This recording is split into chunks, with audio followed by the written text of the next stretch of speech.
wanted to tell y'all that I got asked to do the sweetest thing in my hometown. I got asked to do a charity event for East Tennessee Children's Hospital in Knoxville, Tennessee.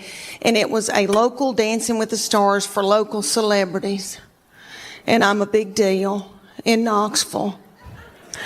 So they asked me to do this, and I didn't want to do it because they put you in a bikini with fringe sewn on it, just like they do on ABC. You're practically naked in front of everybody you've ever known. And I had been eating white flour, and I was in a bad place, and I didn't want to do it, but I thought, isn't that selfish of me? That's sick little children. And they raised so much money for them. So I said I would do it. And they put me with this precious partner, Daniel, a big old boy. And we were going to do the cha-cha to Earth, Wind, and Fire September. And we practiced for 6 weeks, and we begged for money during the day and danced at night. And it was so stressful. So one night, we were practicing, he kind of slung me hard, and I thought, oh my gosh, something doesn't feel right. So I went to bed, and I got up the next morning, and this big thing was sticking out about right here, and I thought, oh my gosh, is that backed up poop? And because I have trouble with that. And I called my girlfriend, Emily, and I said, I think I've got backed up poop. And she said, I don't think poop goes up that far. And so she looked on her WebMD on her iPad and found a picture of a man that looked like an alien coming out of him. And she said, is that it? And I said, yes. And she said, you got a hernia. So like 4 days before the event, I had a hernia that had to be operated on. So I went in for that operation, and my 2 teenage girls that are usually so hateful, okay, they stepped in and learned to dance in 4 days. So the night of the event, I came out in a wheelchair to Proud Mary Keep On Turning. And they did that video, that dance. If you remember when Tina Turner would do that and it looked like a car wash. Do y'all remember that? And what I learned in that whole thing, what I learned in that whole thing was that if something bad, really bad happened to me, God forbid, like a bad sickness, my husband and my children would let me die. After I had that hernia surgery, I laid up in the bed for 3 days and nobody checked on me.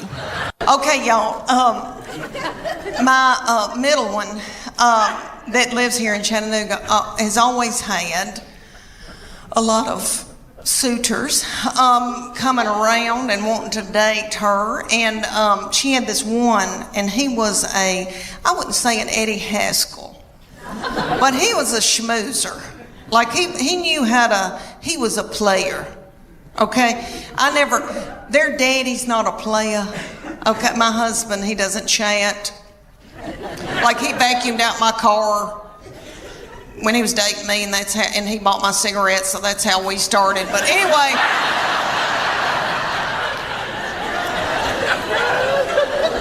it was the 80s. But anyway, the young people call it playa, some fast-talking boy. She had this fast-talking boy coming around, and he would say to me things like, Miss Morgan, you look beautiful today. And I was like,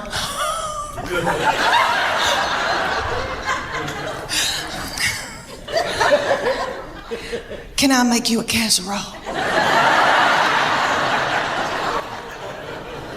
Thank goodness they broke up, because I was exhausted. I was mopping the floor and blowing my hair out every day. And I don't do that. Let me tell you why I got played. I thought, why am I so tickled when somebody compliments me? It's because my love language is words of affirmation. Have y'all ever heard of that book, 5 Love Languages? It is wonderful, and it works. It's the real deal. My husband and I went on a Sunday school class retreat when our children were little, and we watched this little frail man talk about it. Okay, and it was on Oprah, so you know it's real. But anyway, What it is there's 5 love languages, and you get the book, you read the book. Well, you don't really, I don't read the book. But anyway, you take the test, and it tells you what your prominent love language is out of those 5, and it tells you what your partner's love language is. So then you can go home at night and feed your partner their love language, and they can feed you your love language, and then your love tank feels full. And if you don't do it, then your partner's liable to go to work and they're at the water fountain and some whore comes in. In Knoxville, our children's hospital, had asked me for years to be in there Dancing with the Stars. I want to be able to tell y'all it was ABC, but it wasn't. It was in Knoxville, and it was local celebrities. So it's like the weatherman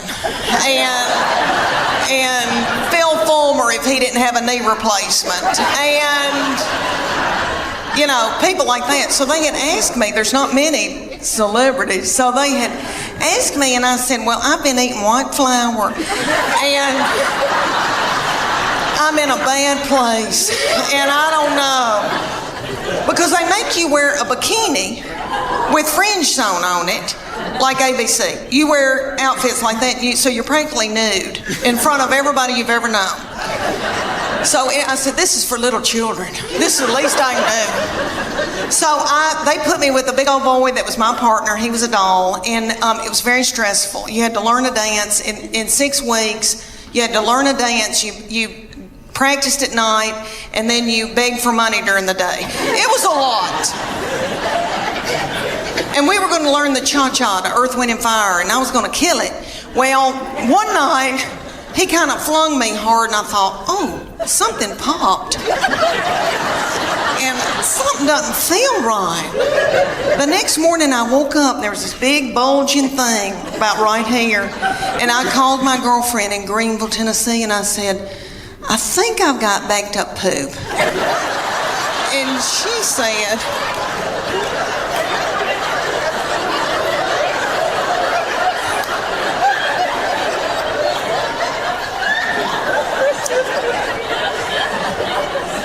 because I have trouble with that. But she said, I don't think poop goes up that far.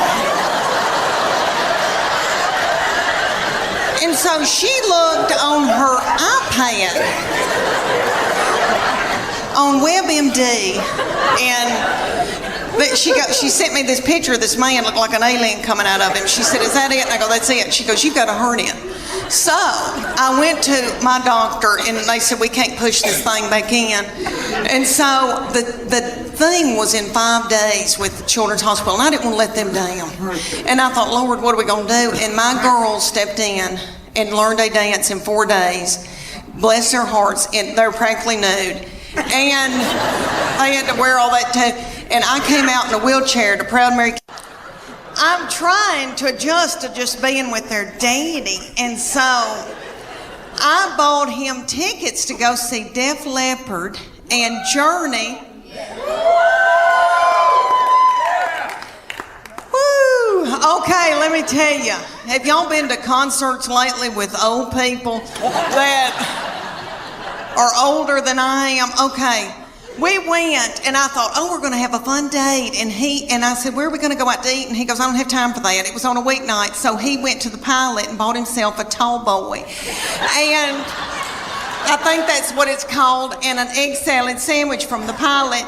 And so I didn't get to eat, and I was so hungry. And it dawned on me at a concert. You know, when I was 20 and I'd go to a concert, I was at University of Tennessee, and so I'd go to Thompson Bowling. And I'd wear a crop top, and I didn't care about eating. I wasn't hungry, you know. I was thinking what boys were going to be there, and I had on little bitty breeches because I still had a metabolism and my thyroid was acting right. Okay. So we go to Def Leppard and Journey, and everybody there is our age. And everybody's worried about the snack bar, first of all. And I was too. And I was so hungry, and I noticed that people had big Diet Cokes, like big buckets of Diet Coke, and were sucking on those big buckets of Diet Coke. while the concert was going on, and every once in a while, somebody would stand up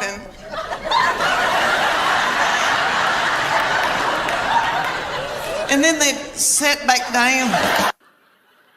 Okay, the 5 love languages. All right, me and Chuck Morgan in Sunday school class went on a retreat, and they talked to us about the 5 love languages. You know, and it's written by little Gary Chapman, who is a doll and tiny and does, that man's probably getting in his 90s, and he does sit-ups every day. And that little thing, and I got to meet him later, he was a doll. But anyway, the 5 love languages, if you don't know about that, you got to get it. There was a 5 love languages for your marriage, and then there's one for your children. And you need to get that. Everybody's got a love language. And you take the test. You got to read the book and take the test. Well, you don't read the book. I didn't. But you can take the test. I like to read books about Hollywood murder.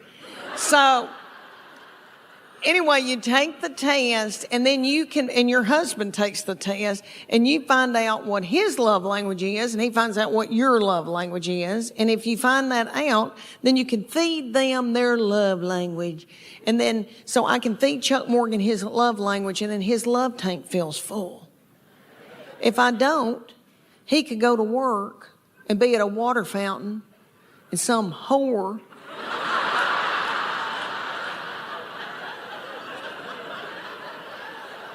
comes up to him and starts feeding him his love language, and then he feels a tingle, and then Satan swoops in. So these are the 5 love languages. Quality time. If you may know somebody that just wants you to sit on the couch and watch ESPN with them. Something like that. Then there's gifts. That's my sister's love language. It doesn't have to be something expensive. If you, just so you thought of her, if you buy her a card and a rose from the grocery store, she'll bawl her eyes out. And then there's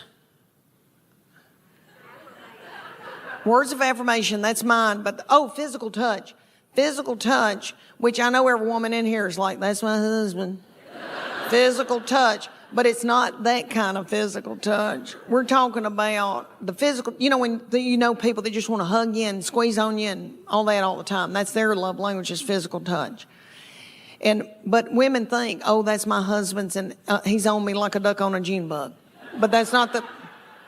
All right, and then there's words of affirmation. That's mine. So all Chuck Morgan has to do is say, you look beautiful tonight. You are a good mama. That Trisha Yearwood's chicken piccata is to die for. And then my love tank feels full, and then I'm willing to do something vulgar with him.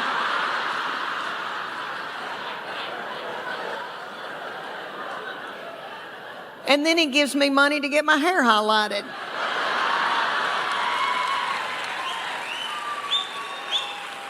See? It works out, It's God's way. And then my husband's is acts of service. So for him to feel loved, I have to go in the garage and build a set of shelves. I praise God that Weight Watchers doesn't have a limit on how many times you can join. Because I've done Weight Watchers 9 times. And I've lost 7 pounds. And all...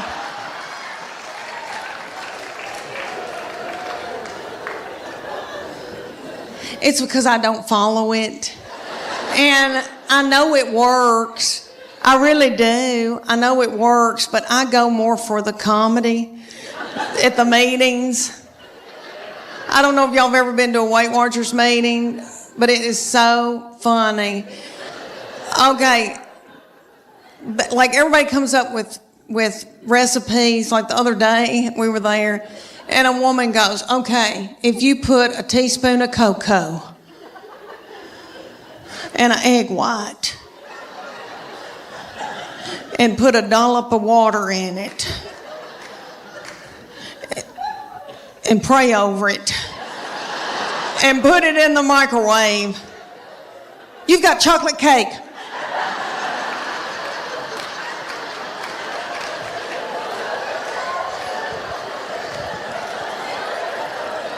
And we've all got our iPhone out and trying to film her.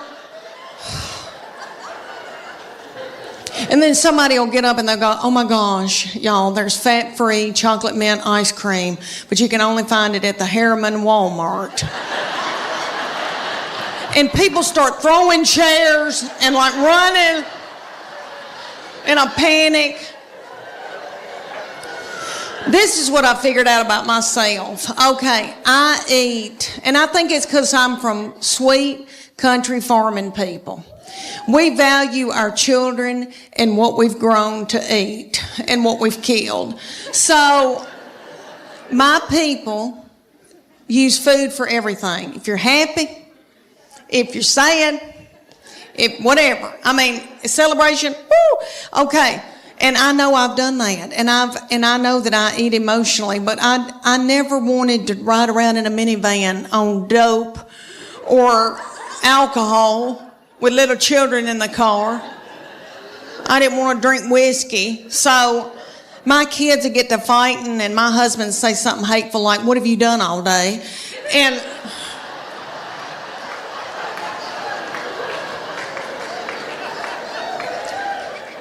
And that would make me so mad, and I'd eat a hot dog, and I didn't even know what happened.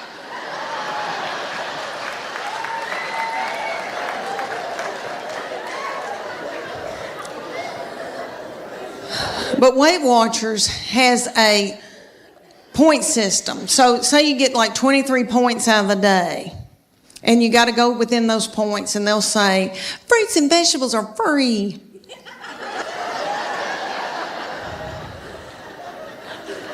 You don't want fruits and vegetables. When you first start, you're so hungry that you could eat the wallpaper off the wall.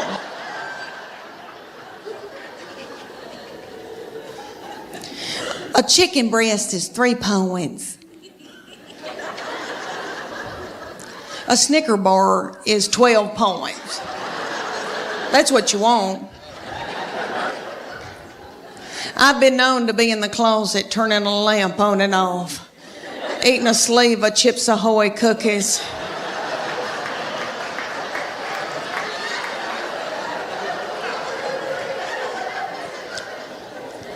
But I try to stay within my points. All right, my sister will go on it every time I will, and she lives in Clarksville, Tennessee, and she'll call me and she'll say, it's noon, and I've eaten all my points. I'm in love with my girls. I'm in love with them, and they're my best friends, especially as they get older. And I know that when I'm in the nursing home, they'll be the ones to come and pluck my chin hairs. But he has been from heaven. Okay, it's so wonderful. All right, well, he got married in September, and when he started bringing his wife around us, he would say to me, you have a terrible look on your forehead. And I would say, what? I don't know what you're talking about. But he said, Mom, she's my best friend, and I want to marry her. They met in college at Berry College, and he said, she's going to be my wife. And so I tried to, it wasn't anything against her. It was anybody that was going to come in and take my boy, because he's the best thing that's ever, all right, he's like the best of their daddy. He's like everything their daddy can't be. Does that make sense?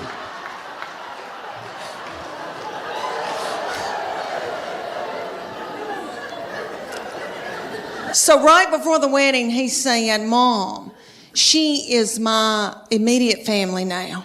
You're my extended. I'm supposed to cleave to my wife. That's biblical. And I said, why did I show him the Bible?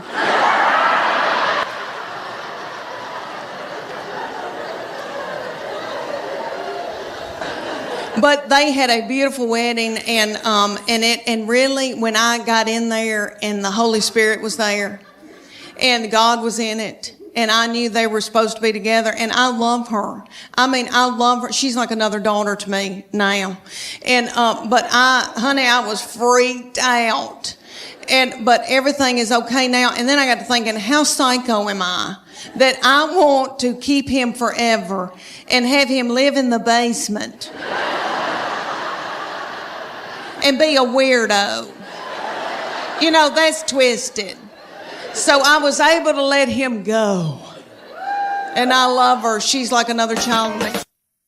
And I tell you, for you little mamas out there, you young mamas that are going through, you know, got a bunch of little children vomiting in the carpet, peeing in the closet. When you're trying to pee and they like slide ham under the door and say, "Can you open this, Mom?" I know what y'all want for Mother's Day. Y'all want an Ambien and a hotel room.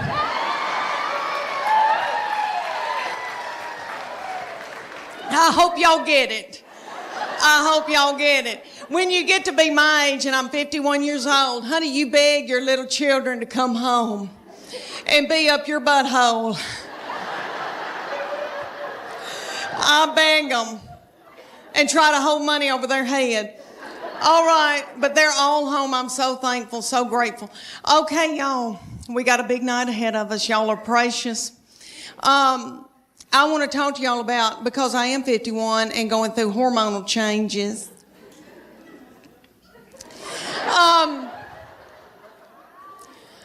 Okay, I am with their daddy, and these children all walked off and left me with him.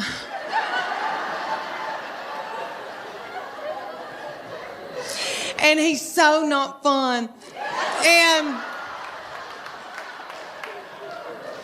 And he can't help it. He's that way because he has to make a living for all of us. And he's got a lot on us, and all the money's going out the window. And, you know, because we got 2 in college, we just had 1 get married. But he and I are having to adjust being together for the first time in how many years, you know, before we got married. And so he sends me emoji, kissy faces, and stuff like that. But I am low on progesterone and testosterone. He's low on testosterone, praise God. So one of my good friends in Nashville said, "I'm selling this jewelry," and you get out and you schlep this jewelry around in women's houses like Tupperware. So, and I didn't even care about jewelry. So I get out and start selling this jewelry.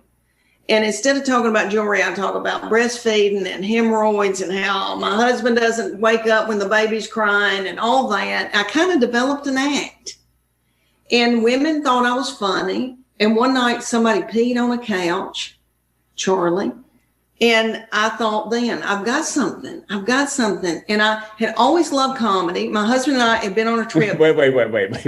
Okay. Back this up. I thought when you said someone peed on a couch, I thought that was the beginning of a news story. But you're saying someone laughed so hard they just peed on a couch, and that's how you knew. That's how you knew. That's how I knew. Something. I'm not kidding. That was a God moment. When I clicked in my head, I thought, okay, I've got it.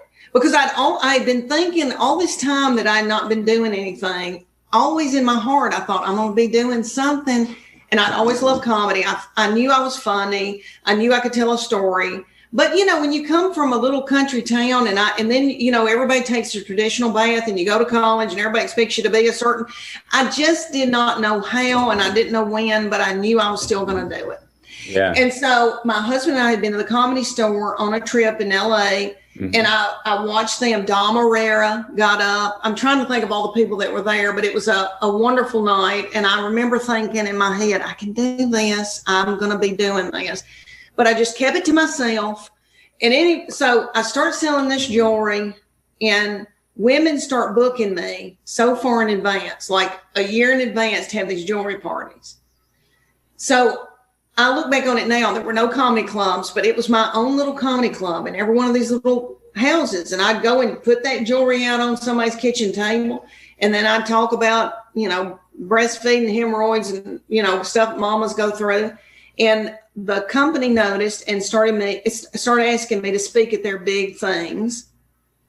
And women, it was all women, and they in the audience, and they would come up to me after and go, "You need to be a stand-up comedian." And there was a guy there who had done comedy a long time in this was a Christian jewelry business. And so there was a Christian comic, Dennis Swanberg. I cannot believe I remembered his name, but he was big in the Christian comedy world. And I didn't even know anything about Christian comedy, but he came up to me and he goes, "I think you need to try stand-up." He was like the big entertainment, and I was just a speaker. And I literally breastfed by then I had my second baby. She's 25 now. I nursed her on the toilet in Opryland Hotel in Nashville, handed her over to my mama, and then got up on stage and talked. So anyway, he came up to me and said, "I think you need to try it." And the women were saying it, and it gave me the confidence, Charlie, to do it. And so little things, just people came in my path, and I just fell into stuff. And I started doing like little things around the community for like the Rotary Club or Kiwanis Capers. And honey, I thought I was Chris Rock. And my husband sold that business and went to work for a large mobile home company that's all over the United States. It's a Berkshire Hathaway, Warren Buffett company. And they moved us to San Antonio. And San Antonio had a club. And I started working that club. And it wasn't that great a fit, but I was unique there. It was a lot of Hispanic comics, and they were all darling, but that was kind of the thing there. And so I started driving to Austin, Texas, to Cap City Comedy Club, which is one of the best comedy clubs in the United States.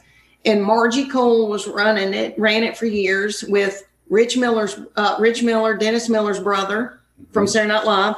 And she believed in me and moved me from opener to headliner for the first time in their history. You know, I never featured. I mean, I may be featured 2 or 3 times, but she moved me from opener to headliner. And let me tell you, Charlie, I sucked.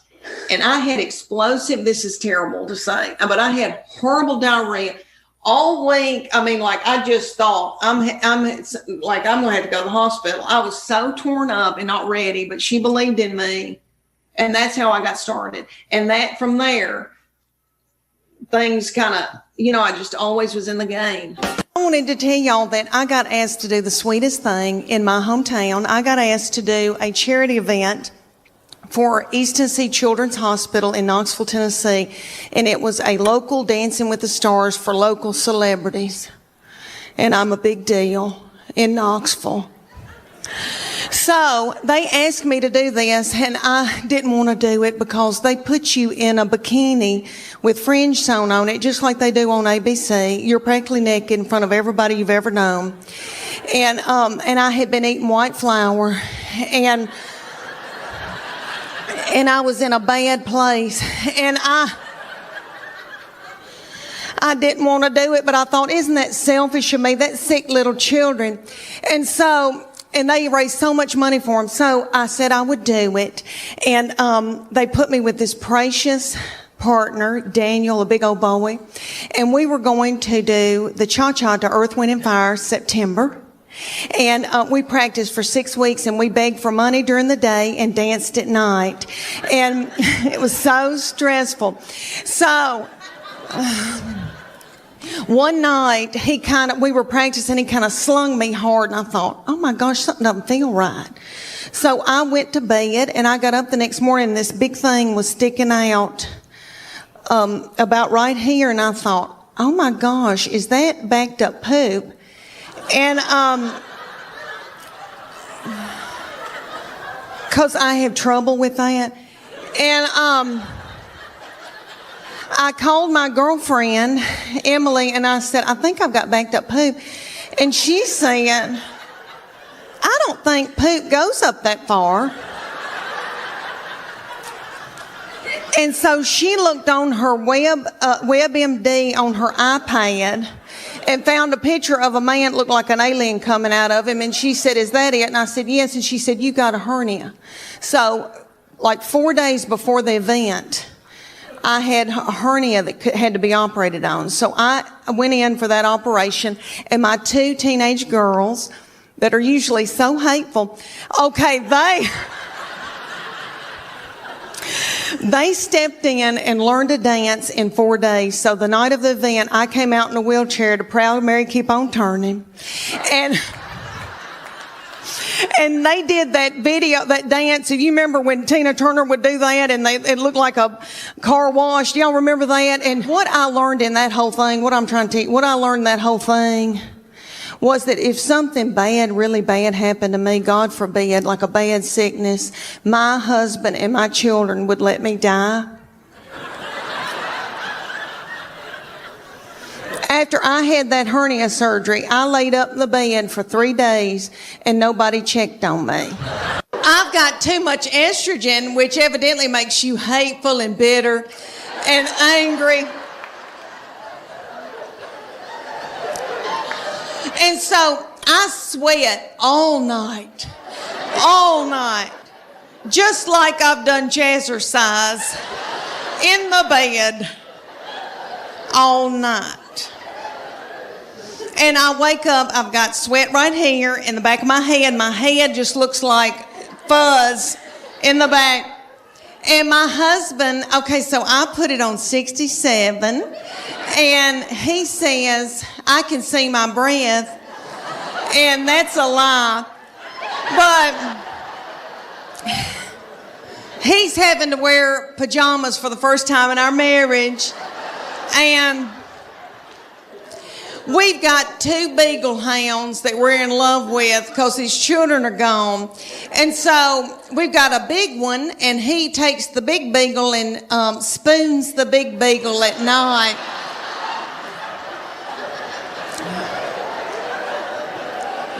And I've got the little beagle, the little pocket beagle that we rescued, and she's got a nervous tick and eats our furniture and our fabric like a goat. But anyway, they sleep in the bed with us, and the bed is so nasty.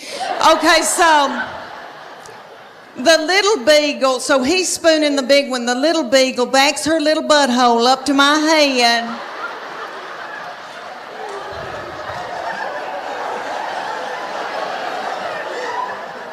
And sleeps up against me all night. I love her.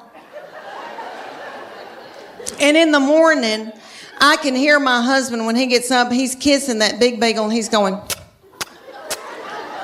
and I'm so thankful.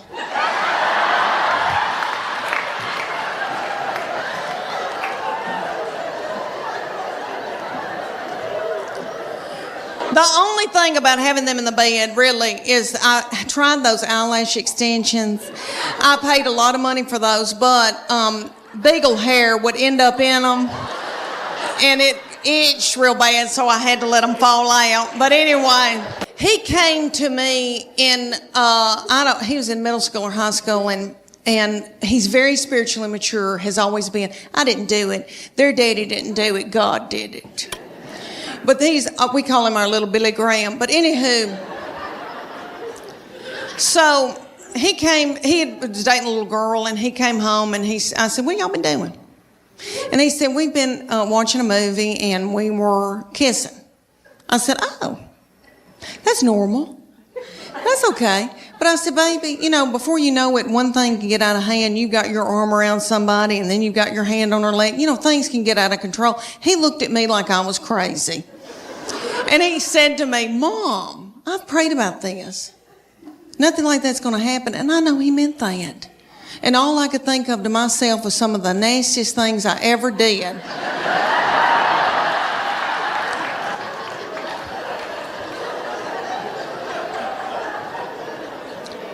Was at the Adams United Methodist Youth Fellowship.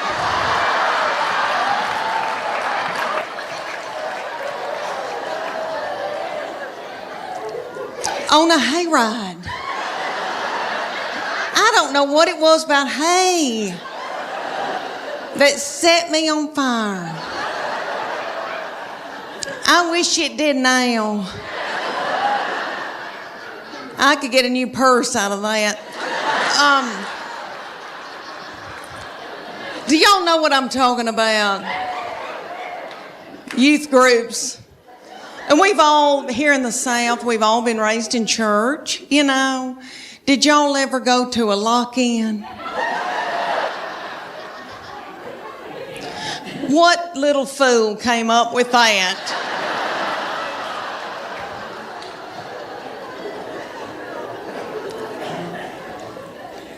Y'all know that it was some precious little woman maybe, and they were like, they were in a committee meeting, and she was like, oh gosh, y'all, we need to come up for something for all the hormonal teenagers. I know. We'll put them in the church building and lock the door and turn the lights out and leave them there all night. Maybe somebody will end up pregnant. The reason why I'm so in love with him, he's an old soul. Have y'all ever known anybody that was just born an old soul? He was born an 80-year-old man. All right, let me tell y'all why I say that. He has had a garden since he was in middle school. He has just always loved to learn and had all these nifty things that he's been into. Like he raised chickens. He was in Berry College. They have enterprises, business enterprises, and he started the cage-free egg enterprise. He raised 200 chickens while he was in college. Do y'all want to know what I was doing at the University of Tennessee in the 80s? I mean, let's just get it out of the way. Have I made out with anybody in here? Anybody?